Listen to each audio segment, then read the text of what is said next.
उपमुख्यमंत्री एकनाथ शिंदे बोलतात, थेट तिकडे जातोय।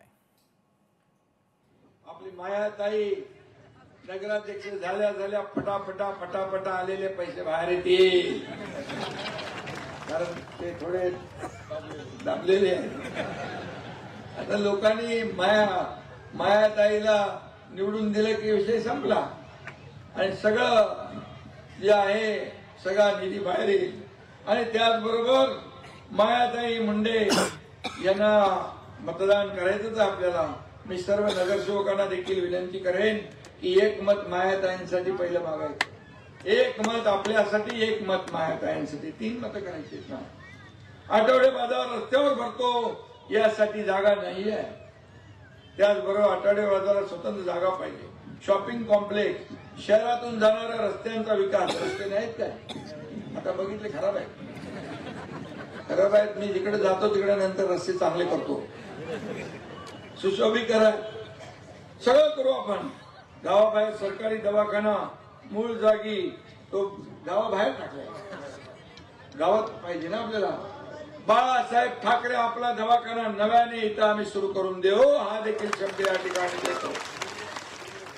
रिंग रोडचा विषय आहे, रिंग रोड देखील या ठिकाणी झाला पाहिजे, यासाठी देखील आपण त्या विकासाला चालना देऊ। आज इथं काही घराणेशाही आहे का? प्रस्थापित लोकांच्या विरोधामध्ये विस्थापितांचा लढा आहे, सगळे मोठे मोठे भांडवलदार आहेत, कारखानदार आहेत आणि एकीकडे धनशक्ती, दुसरीकडे जनशक्तीची लढाई आहे। जनशक्तीच्या विरुद्ध जनशक्ती जेव्हा असते तेव्हा जनशक्तीचाच विजय होत असतो। कारण आम्ही किती काही म्हटलं, जागीरदारी केली तरी सुद्धा हे जनता जनार्दन ठरवत असतो।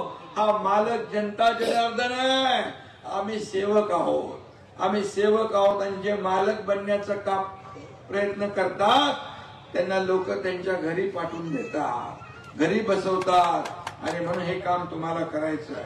आणि म्हणून अरुण भाऊ, तुम्ही आता चिंता करायची नाही। तुमचा असलेला अनुभव या ठिकाणी शिवसेनेमध्ये तुम्ही आलेला आहात, तुमच्या सोबत काकडे इथं आलेले आहेत, हर्षदाई काकडे आलेले आहेत, हे सगळं जे आहे हे चांगला योगायोग आलेला आहे।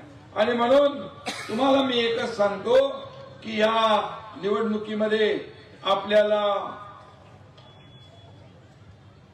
जनशक्तीचा विजय करायचा आहे, जनशक्तीचा विजय करायचा आहे।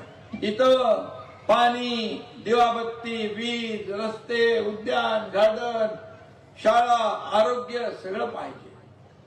शेवगाव एक असं लोकप्रिय शहर, स्वच्छ सुंदर शहर झालं पाहिजे। म्हणून मी आपल्याला एकच सांगतो की आणि शेवगावच्या काय रे बाबा,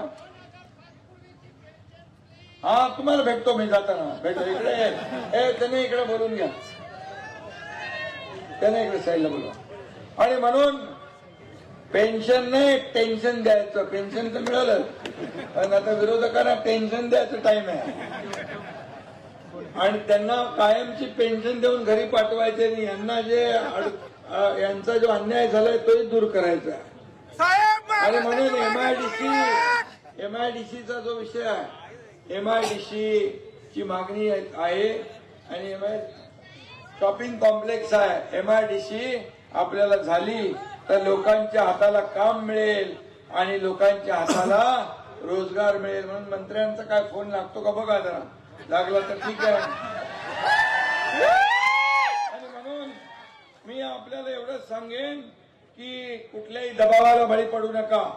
या ठिकाणी ही निवडणूक तुमच्या उद्याच्या भवितव्याची निवडणूक आहे, फक्त मतदान करत्यापुरते मर्यादित ही निवडणूक नाही। उद्याचं भविष्य, मुलाबाळांचं भवितव्य या ठिकाणी, या मैदान, गार्डन, उद्यान, शाळा, आरोग्य हे सगळं पाहिजे असेल तर आपल्याला परिवर्तन घडवावं लागेल। मला एक सांगा, तुम्हाला परिवर्तन घडवायचं आहे? तुम्हाला विकास पाहिजे? तुम्हाला या भागामध्ये जे काही वर्षानुवर्ष मक्तेदारी चालली ती संपवायची आहे आणि लोकांचं राज्य आणायचं आहे, मग तुम्हाला परिवर्तन घडवायला लागेल, मग तुम्हाला बदल घडवायला लागेल। मग आपल्याला यामध्ये बदल घडवणं क्रमप्राप्त आहे. ते तुम्हाला करायचं आहे. कोण आहे? अच्छा, लागला काय?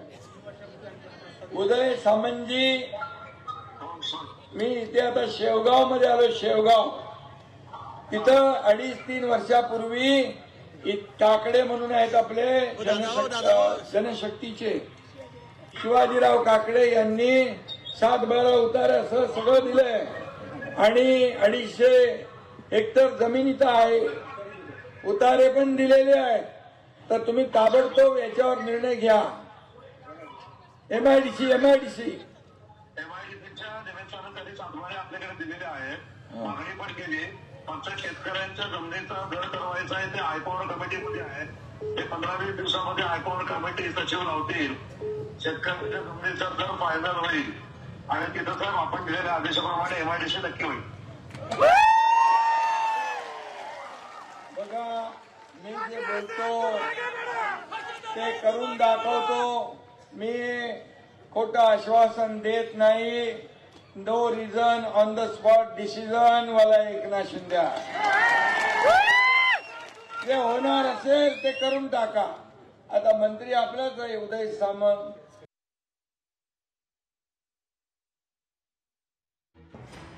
शक्तीचा विजय करायचा आहे. कोणत्याही दबावाला बळी पडू नका. शेवगावमध्ये एकनाथ शिंदे यांची ही प्रचार सभा सुरू होती. या प्रचार सभेमध्ये त्यांनी उद्योगमंत्री उदय सामंतांना फोन लावला आणि एमआयडीसीच्या संदर्भात तेथील नागरिकांच्या ज्या समस्या होत्या त्यांचं निराकरण केलेलं आहे.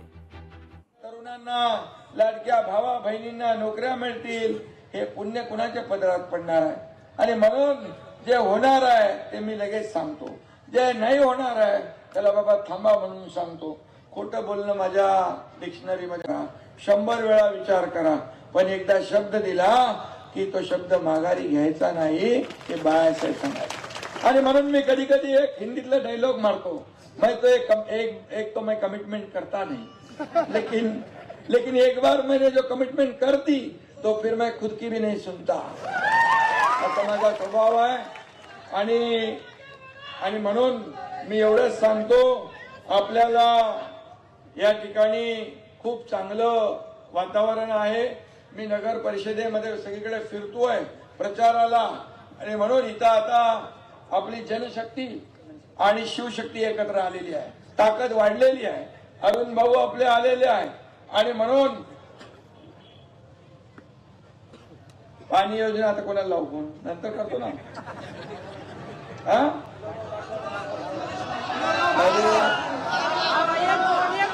अरे नवीनच फंडा चालू झाला. एकनाथ शिंदे बोलत होते. तुर्तास लोकशाही मराठी ऐका, पहा, जागरूक रहा.